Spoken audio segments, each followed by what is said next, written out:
Bendiciones para todos. Soy el arzobispo Andrés Tirado Pérez, fundador de la Congregación Sacerdotal Internacional Católicos Independientes. Nos representamos a la Iglesia Católica Apostólica y Romana. Bienvenidos una vez más a Una Palabra Tuya Bastará para Sanarme, reflexiones diarias del Evangelio. Leamos el Evangelio.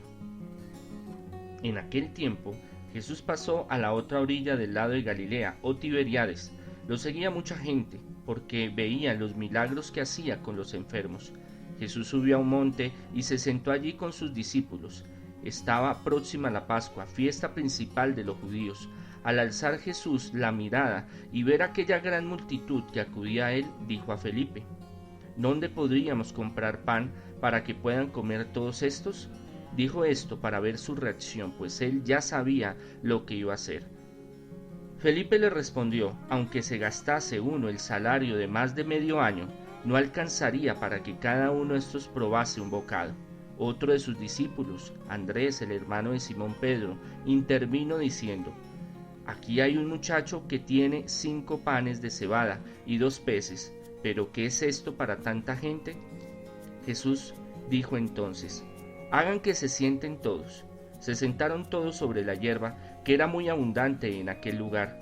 Eran unos 5.000 hombres. Jesús tomó los panes y, después de dar gracias a Dios, los distribuyó entre los que estaban sentados, y lo mismo hizo con los peces, hasta que se hartaron.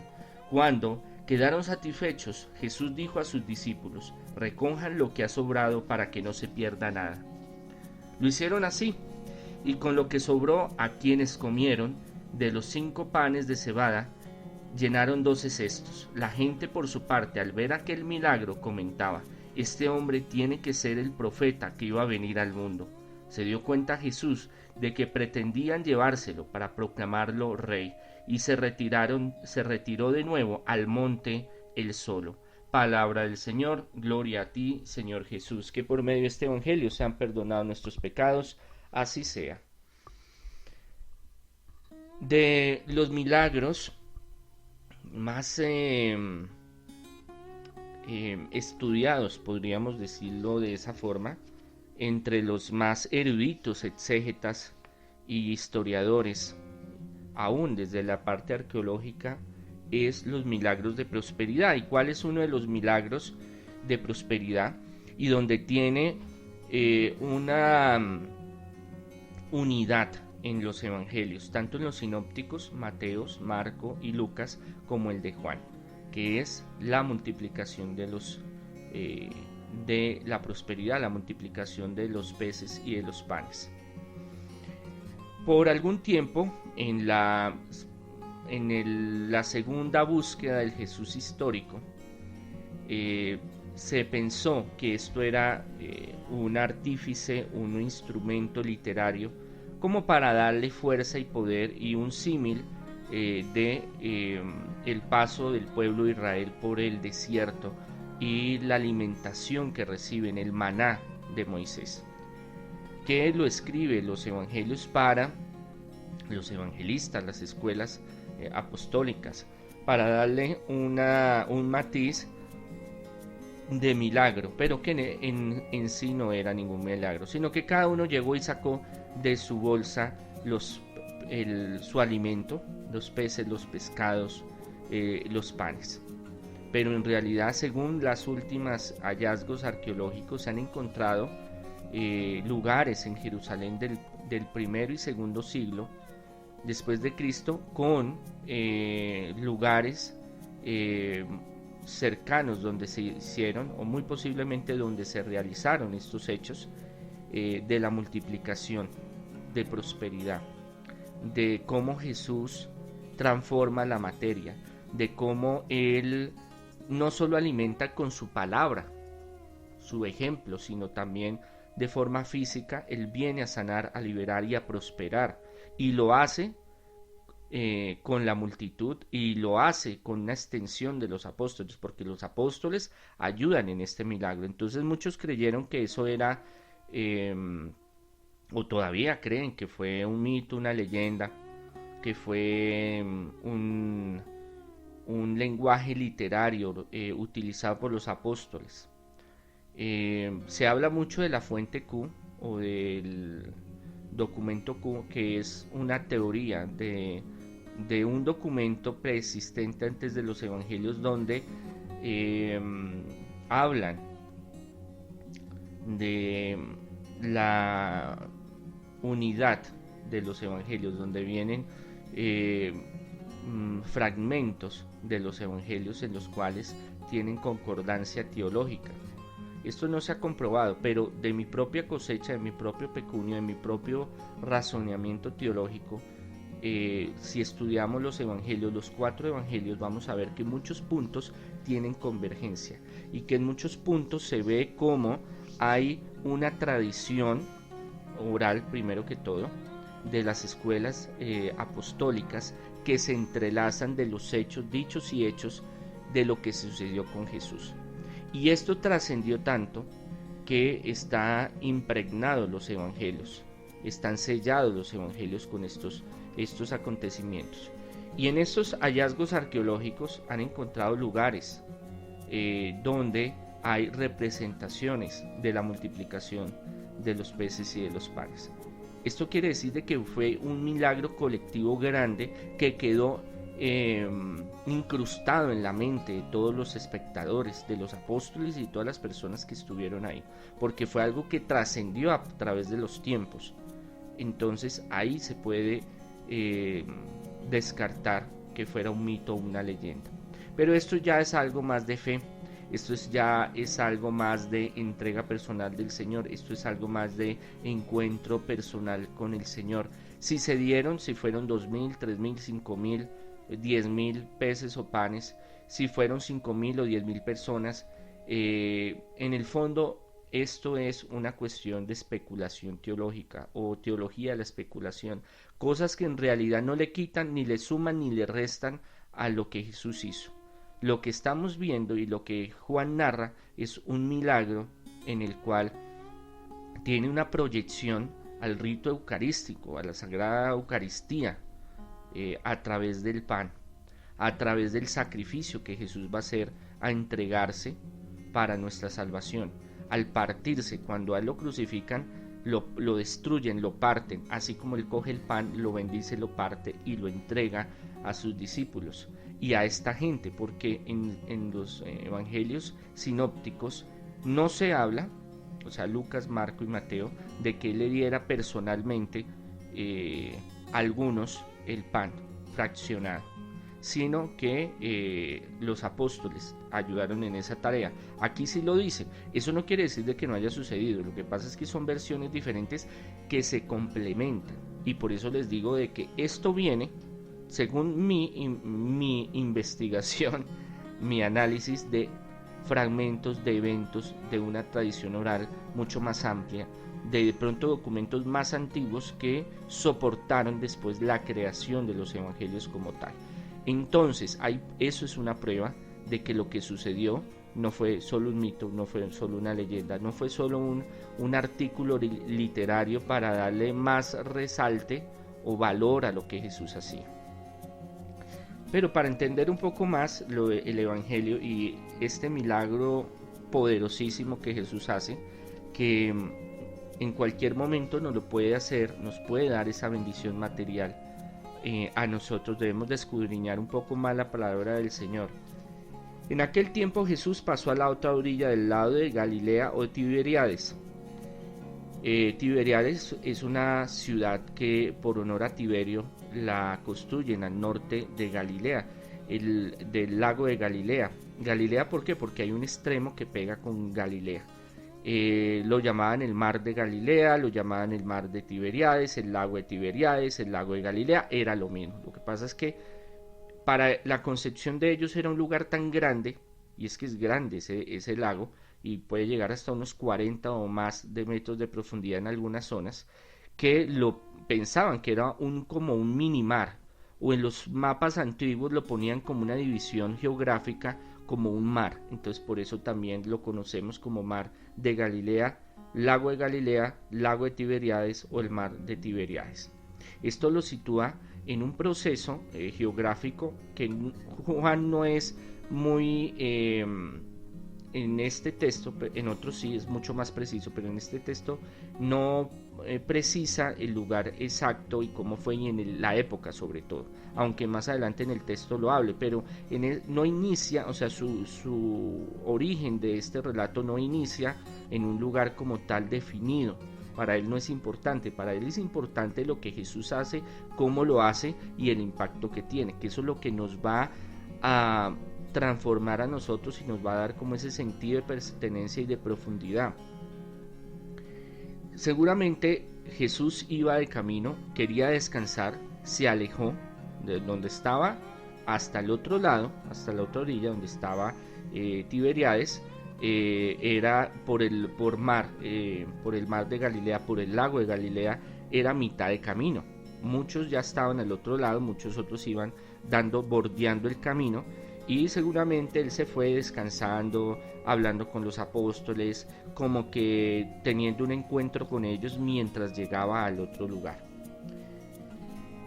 Lo seguía mucha gente porque veía los milagros que hacía con los enfermos. Esto es algo muy particular, muy importante, y una de las señales muy claras, muy contundentes de que él estaba haciendo la voluntad del Padre, que él estaba reuniendo los requisitos que estaban en el Antiguo Testamento,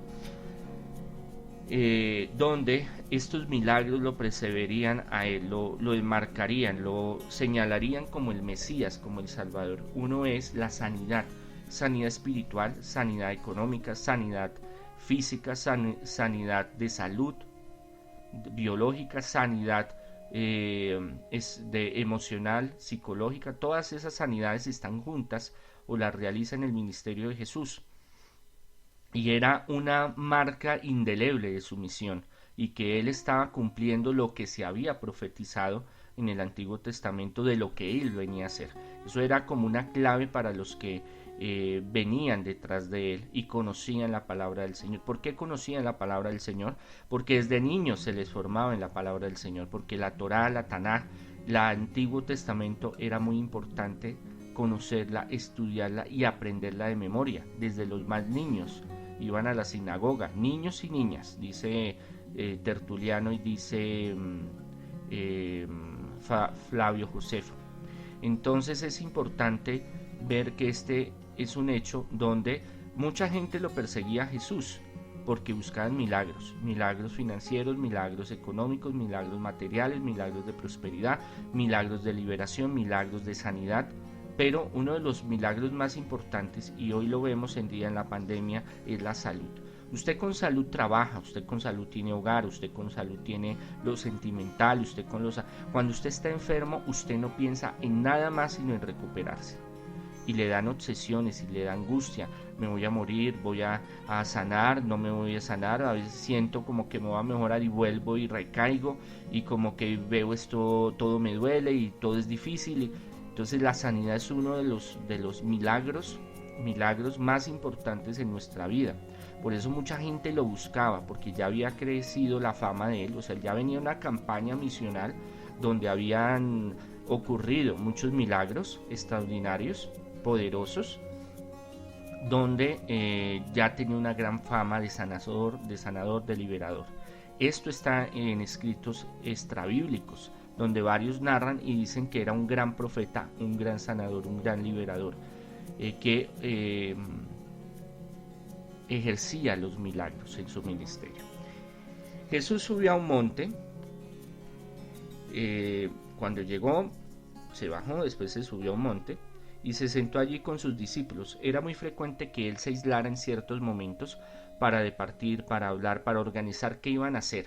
Más que todo era proceso organizacional. Cuando nosotros vamos a hacer proyectos, cuando nosotros vamos a hacer proyecciones, nosotros tenemos que sentarnos, tenemos que tener un grupo de personas que nos asesoren, nosotros tenemos que tener un grupo de personas que nos apoyen, nosotros tenemos que mirar y sentarnos con claridad pidiendo al Espíritu Santo guía de lo que vamos a hacer.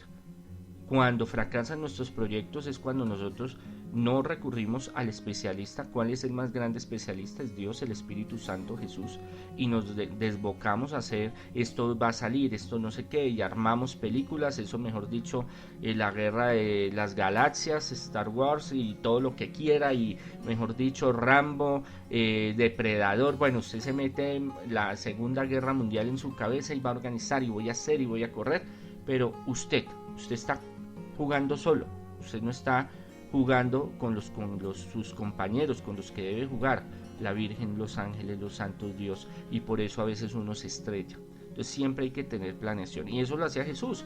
Jesús se sentaba con sus discípulos a hablar, a proyectar, a mirar cómo iba a organizar las cosas, a enseñarles, a departir, a desestresarse también, a pasar un momento ameno. El apóstol Juan nos dice acá en el Evangelio, estaba próxima la Pascua, fiesta principal de los judíos. Esto lo hace porque sabe que este texto lo van a leer más que todo los gentiles, los griegos. Entonces para ellos la Pascua no es tan importante, es una fiesta que sí se ha escuchado. Los que son judíos en diáspora, que están en otros lugares, saben que es muy importante, fundamental, pero para el griego, el helenístico greco-romano, realidad eso, sí, una fiesta más, ya, ¿no?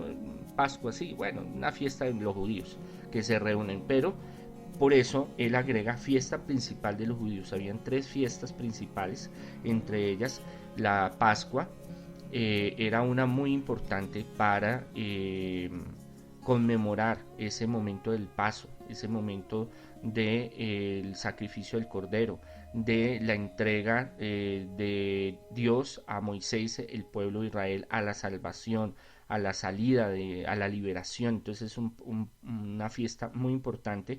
Por eso mismo Jesús, su momento de plenitud es en la Pascua. Eso no es porque sí, y lo vamos a mirar en el texto más adelante. Al alzar Jesús la mirada y ver aquella gran multitud que acudía a él, dijo a Felipe: ¿dónde podríamos comprar pan para que puedan comer todos estos? Estaban en un despoblado, cerca no había nada. Se cree, esto por algunas investigaciones arqueológicas, que en la región, bueno, el lago de Galilea era una fuente muy importante de comercio y de pesca, de comercio de pescado en varias formas y de pesca, y que cerca habían factorías o empresas medianas, pequeñas, a veces familiares, donde producían un tipo de pescado seco, un pescado que utilizaban para comercializar con otros poblados, o venía gente de otro lugar a llevarla. Entonces, aunque Jesús, él tiene su estilo de preguntar, él tiene como su doble sentido, él maneja ese doble sentido muy sano, muy propio de Jesús, donde le dice, a ver, ¿qué van a hacer los apóstoles? Él quiere ver qué respuesta y cómo van a solucionar los problemas. ¿Por qué? Porque todos están confiados en el poder de Jesús, y que Jesús es el que manda, el que ordena y el que es líder y el que soluciona los problemas. En otras versiones del mismo hecho, en los evangelios canónicos, en los sinópticos, Lucas, Marcos, Mateo, les cuestiona y le dice, denles de ustedes, a ver, denles de ustedes. Entonces le dice, Señor, pero ¿cómo si no tenemos? Entonces es algo que él utiliza en su lenguaje, es un lenguaje muy semítico, muy intelectual también, donde quiere ver qué acción ellos va a tomar. También en cierta cómico, en cierta forma, de a ver qué van a hacer sin mí, pero él sabe que está con ellos y él sabe lo que va a hacer. O sea, Jesús nunca hace nada porque sí, él en todo aprovecha la circunstancia para mostrar su poder y mostrar su gloria y mostrar quién es él. No para que lo gloreen de que él es el Dios bajado a la tierra, sino el Hijo de Dios, sino que comprobar a esta gente, corroborar que él está haciendo la voluntad del Padre y él está haciendo lo que el Padre lo mandó, que esto es muy fundamental para seguir un hilo conductor y una coherencia. Jesús tiene algo muy grande que es la coherencia, una coherencia muy importante, que es lo que le da el fundamento a los apóstoles para seguirlo. Si hubiera algo de incoherencia, los apóstoles terminan retirándose, que hayan cosas que no entiendan completamente o que las vean de diferente forma no quiere decir que haya incoherencia en lo que Jesús hacía. Así en los evangelios uno vea que hay incoherencias entre los evangelios, pero si usted profundiza en los evangelios va a ver que no hay incoherencias, sino que son complementarios, Aquí, por ejemplo, Juan escribe que Jesús partió y le dio a los que estaban ahí alrededor. En los otros que los apóstoles ellos partieron también y les dieron a los demás. Claro, eso tuvo que ser así, las dos formas. Entonces ninguno es contraposición de la otra, sino que simplifican los relatos. Dijo esto para ver su reacción, pues él ya sabía lo que iba a hacer. Felipe le respondió: aunque se gastase uno el salario de más de medio año, no alcanzaría para que cada uno de estos probase un bocado. Otros de sus discípulos, Andrés, el hermano de Simón Pedro, intervino diciendo, le dice a Felipe es uno de los ecónomos, para que tengamos un poco claro, él viene de Bethsaida y él maneja un poco la economía y tiene ideas, nociones. Entonces por eso Jesús lo tienta, le dice que cómo van a hacer. Y él hace un cálculo a ojo de pájaro, donde él mira y dice no. En otras versiones dice ni 200 denarios. Sería un denario, prácticamente medio denario, para alcanzar para todos. Entonces eso sería de un medio bocado. O sea, está hablando de que están viendo de que no es 20 personas, no es que sean 50, no es que sean 100. Están hablando de muchísima gente y que cerca no hay de dónde sacar para darles. No hay. No es que digo yo bajo el supermercado, aquí cojo el carro y voy a una hora y ahí, o cojo el barco y doy la vuelta y entonces en la otra ciudad compro. No. Estaban en un sitio despoblado. Un sitio muy bonito, pero un sitio despoblado que le llegó allá a la gente. La gente por lo general, algunos sí llevaban cosas de comer, pero no era una cuestión de que usted saliera. La mayoría de la gente veía que Jesús venía, se corría el chisme y salían despavoridos detrás de Jesús porque pensaban que no iban a durar mucho tiempo. Ahora, la forma de comer no es como la forma en que nosotros hoy en día comemos, que nos damos los 3 golpes: desayuno, almuerzo y comida, medias 9. Bueno, hay unos que el algo, el medias 9,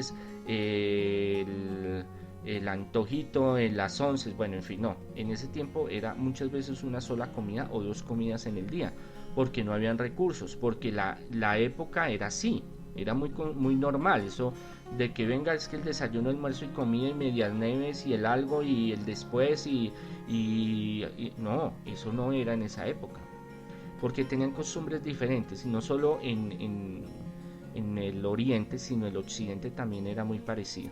A veces duraban 2-3 días sin comer alimento porque a veces habían escaseces muy fuertes.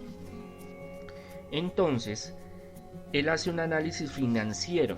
Entonces él trata de proyectar y decir, bueno, vamos a mirar, vamos a organizar. No, pero es que yo veo que esta vaina no va para ningún lado, no hay cómo de dónde sacar, así reuniéramos un gran capital, lo de medio salario de una persona en el año, o un salario en el año, más de 200 denarios, en algunas traducciones lo habla así. Es un cálculo más o menos que un denario era el salario de una persona en el día.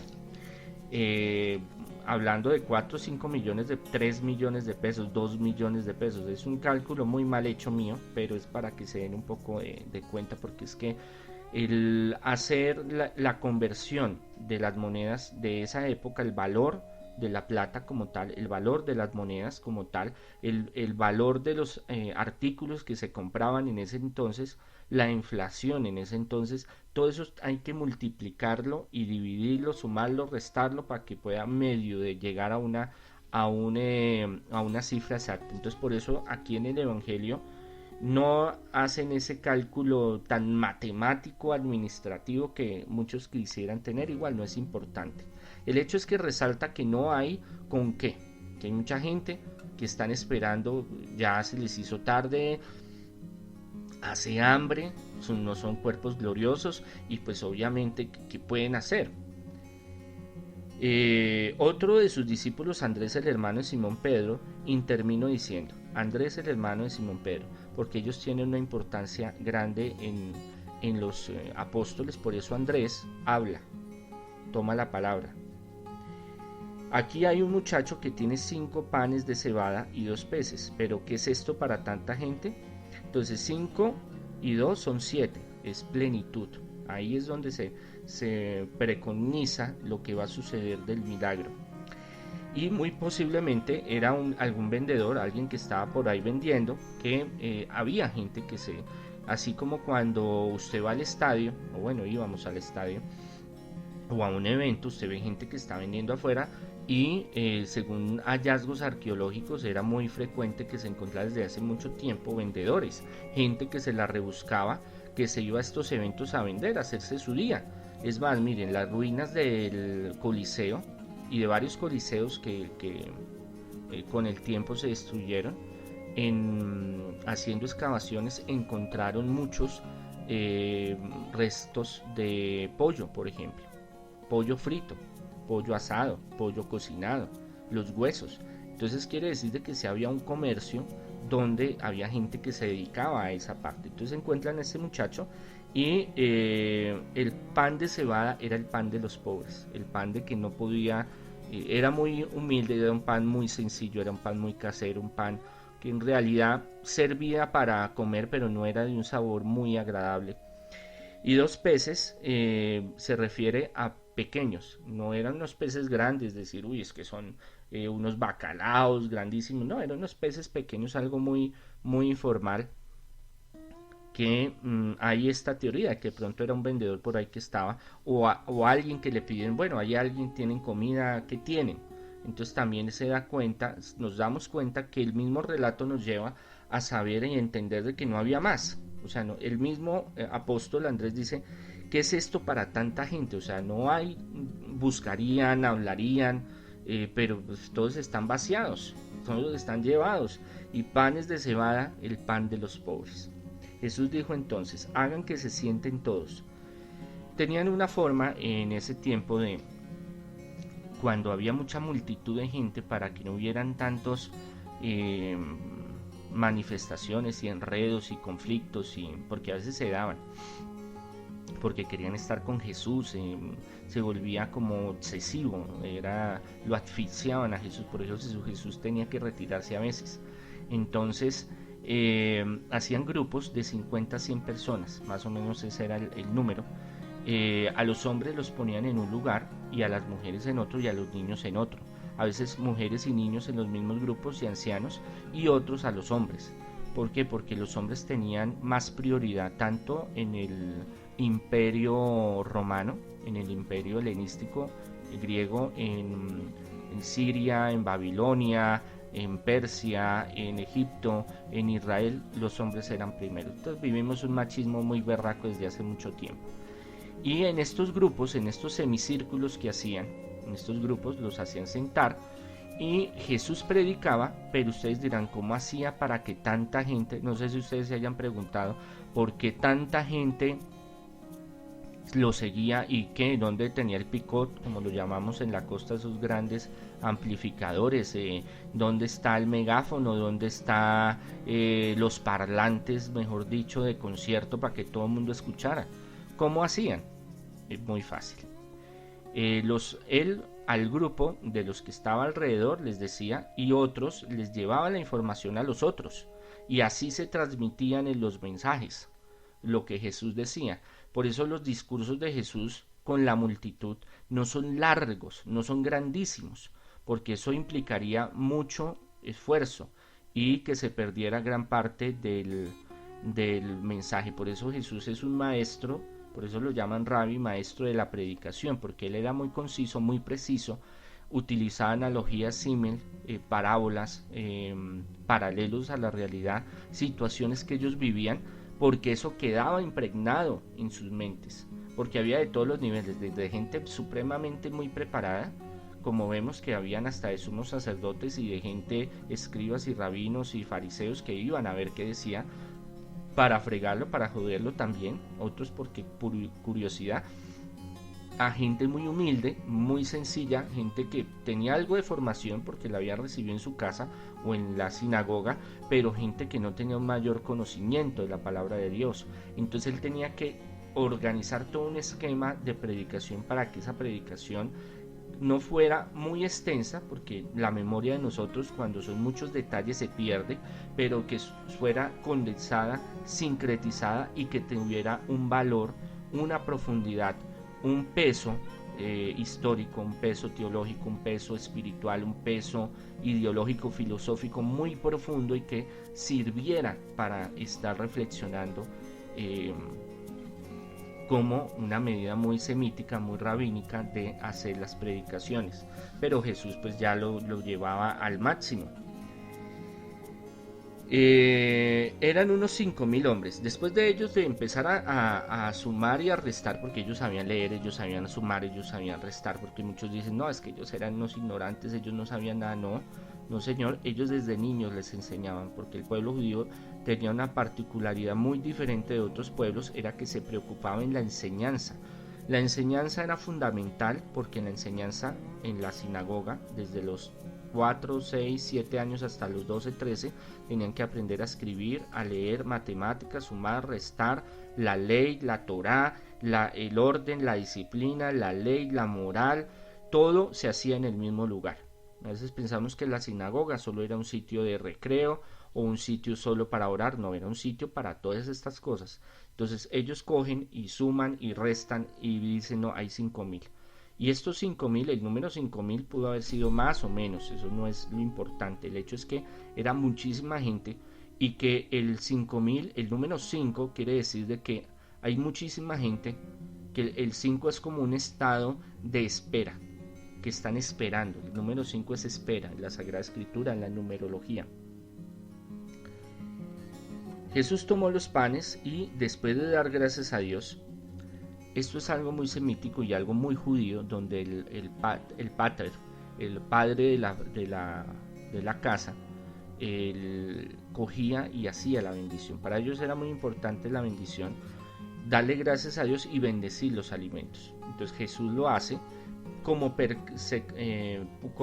permanencia y proyección de la Eucaristía, del rito eucarístico, que Juan también lo vislumbra a través de este escrito, esta perícopa, este texto bíblico, donde él proyecta lo que va a hacer la Eucaristía. O sea, él mismo se va a dar a la humanidad, él mismo transmite lo que está haciendo.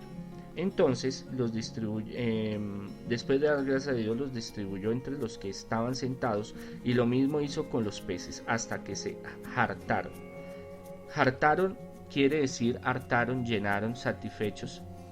Esto tiene una conexión directa con, por eso es que Jesús dice, cogió primero el pan, porque el pan tiene un sentido eucarístico muy profundo, pero también de conexión. Aquí es Juan el que hace la conexión con, hace la redacción para que tenga conexión con el Antiguo Testamento y con Moisés cuando sale del desierto, cuando tienen hambre, cuando se hace el milagro del maná, donde quedan saciados, quedan llenos. Quiere decir de que no fue escaso la bendición, sino fue completa. Cuando Dios envía una bendición es completa, nos sentimos felices, nos sentimos... Jesús, Dios, Padre, Hijo y Espíritu Santo no hacen milagros a medias. Cuando Él los hace, aunque se demoren, aunque sea difícil, aunque haya que esperar, aunque se pasen momentos difíciles, como lo pasó el pueblo de Israel en el desierto, como esta gente que estaba esperando, iban cansados, estaba haciendo sol, aguantaron muchas cosas, y en ese aguante recibieron su premio, pero su premio fue grande, su premio fue saciado, fue completo. Y la Eucaristía es eso que nos hace completos, que es la plenitud, porque es el mismo Jesucristo que se da y nosotros lo recibimos.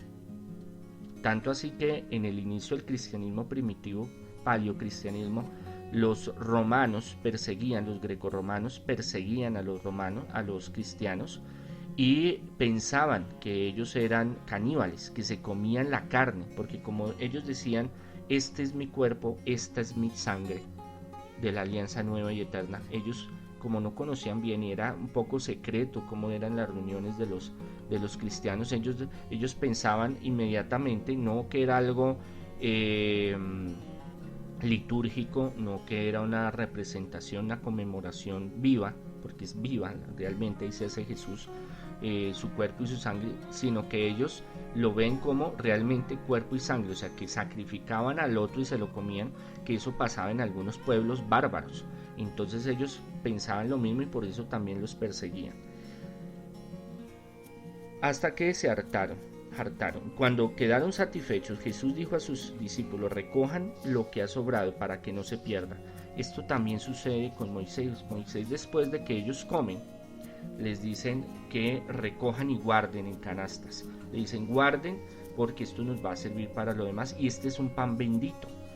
En el cristianismo primitivo, en las celebraciones eucarísticas, la fracción del pan que lo llamaban, y antes los judíos también en la Pascua y en muchas celebraciones, lo que sobraba lo guardaban, no lo botaban, porque es bendito, es una bendición especial que Dios da. Por eso se coge el pater, el principal de la casa, fracciona el pan, lo bendice y lo entrega, da gracias a Dios y lo entrega a los comensales. Esto hace Jesús, esto lo siguen haciendo los judíos, los cristianos lo adoptan también. ¿Por qué? Porque es el cuerpo de Cristo, ya se trasciende a que nosotros en el rito eucarístico, en la fracción del pan, es el cuerpo y la sangre de Cristo. Y esto es algo maravilloso, algo que es de mucho respeto y se guardaba en canastas.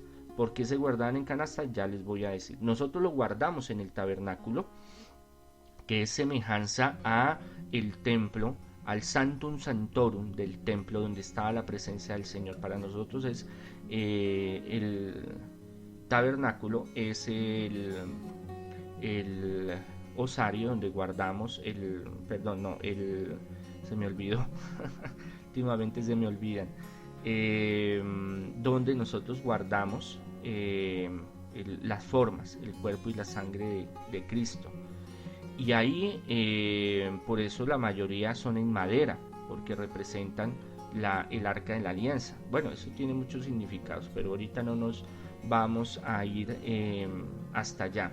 Entonces, nosotros, por eso el diácono, cuando hace la purificación del altar, lo hace de una forma muy escrupulosa, porque hay partículas del cuerpo y la sangre de Cristo. Para nosotros no es una olea más, para nosotros no es un vino más, sino que hay una transformación real. Y para los cristianos primitivos, el paleocristianismo, los judíos convertidos a cristianos, si los queremos llamar así, aunque no es lo más correcto, sino judíos que siguieron creyendo en Jesús, que absorbieron, recibieron ese mensaje de Jesús y lo reconocieron como Salvador y Señor.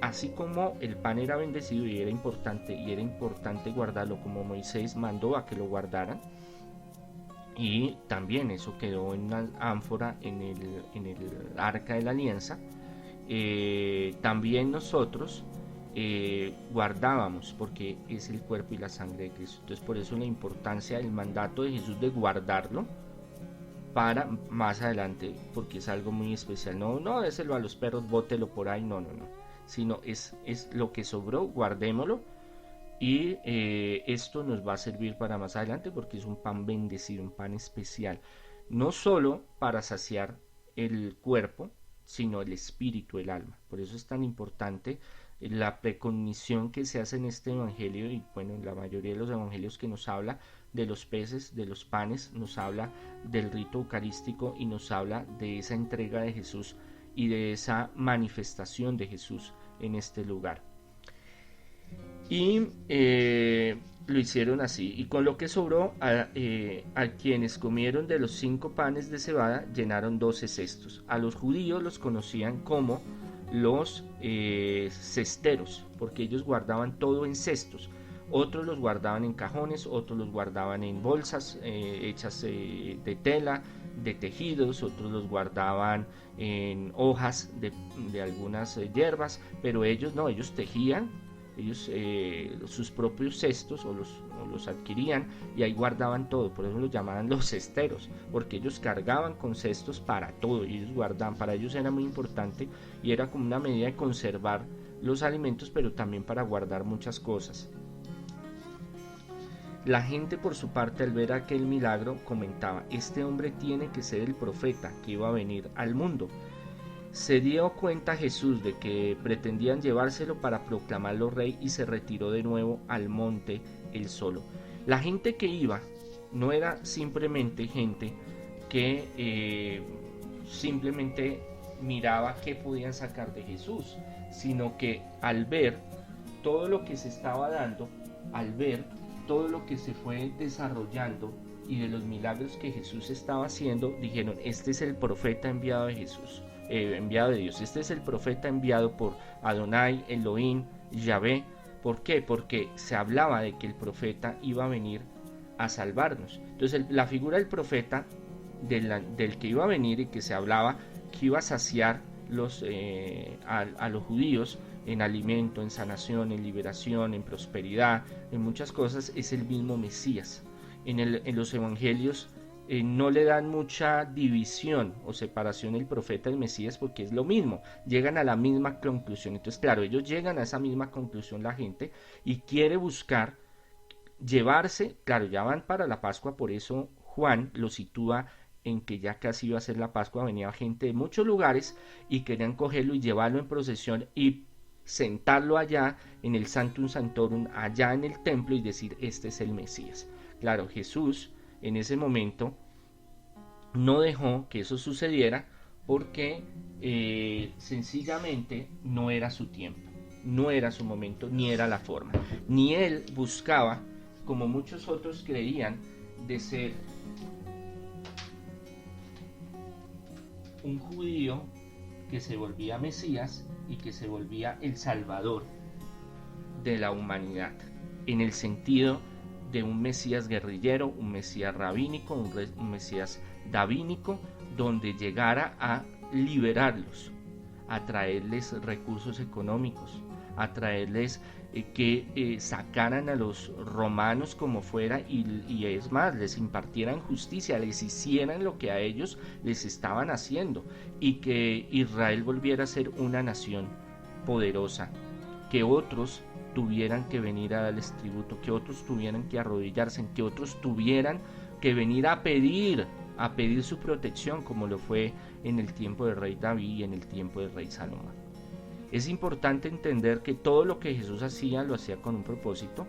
Jesús hubiera podido seguir con ellos y proclamarse el Mesías guerrillero, subversivo, como ellos querían, y político y económico, como ellos esperaban, pero no, porque él, primero, no era su hora en ese momento. Todo tenía que transcurrir en su momento clave, y era en el de la Pascua, en la plenitud de la Pascua, y de la forma en que tenía que darse. Porque si no hubiera sido así, se hubiera dado una guerra civil y hubiera sido devastador en ese momento, y no se hubiera podido llegar a ser como se dio el sacrificio de Jesús y su resurrección, porque todo estaba ya organizado por el Padre para que tuviera una trascendencia y para que todos los hechos encajaran, para que todo tuviera una plenitud y todo tuviera como ese despertar, tuviera como esa claridad para los apóstoles y para la iglesia primitiva y para los siglos venideros, para que ellos tuvieran una comprensión de que los hechos como se dieron era algo que ya estaba profetizado y que Jesús estaba cumpliéndolo, porque él ama al Padre, el Padre lo ama a él, envió a una misión, él está haciendo esa misión, pero tenía que darse con los pasos y las medidas y todos los signos que estaban organizados para que se diera. Si se hubiera dado de otra forma, hubiera sido cuestionable, no hubiera tenido una concordancia y no hubiera tenido algo que caracteriza al Padre y que caracteriza al Hijo, que es una concordancia con todos los hechos en los cuales no se contradicen, sino que se juntan y se fortalecen, se entrelazan y se fortalecen, para poder nosotros comprender ahora lo que ellos no comprendían en ese momento, pero que nosotros ahora sí comprendemos, de lo que Jesús viene a darnos y lo que Jesús viene a hacer y a salvarnos y a dar la vida eterna. Por eso Jesús no se fue con ellos, porque el objetivo de Jesús no era un reino en la tierra, no era que lo proclamaran rey, no era para impartir justicia de la forma en que ellos esperaban. Él venía por una salvación mucho más profunda, mucho más eterna, mucho más importante, mucho más poderosa. Es más, a él le dicen, bueno, ¿cuándo usted se va a demostrar, va a decir que es el Mesías? ¿Cuándo los romanos, vamos a sacar a los romanos? Y él les dice, no, esperen un momentico, los romanos llegarán un momento y se van a ir, y este templo no quedará piedra sobre piedra. Y esto va a seguir sucediendo porque estas son las causas de la humanidad.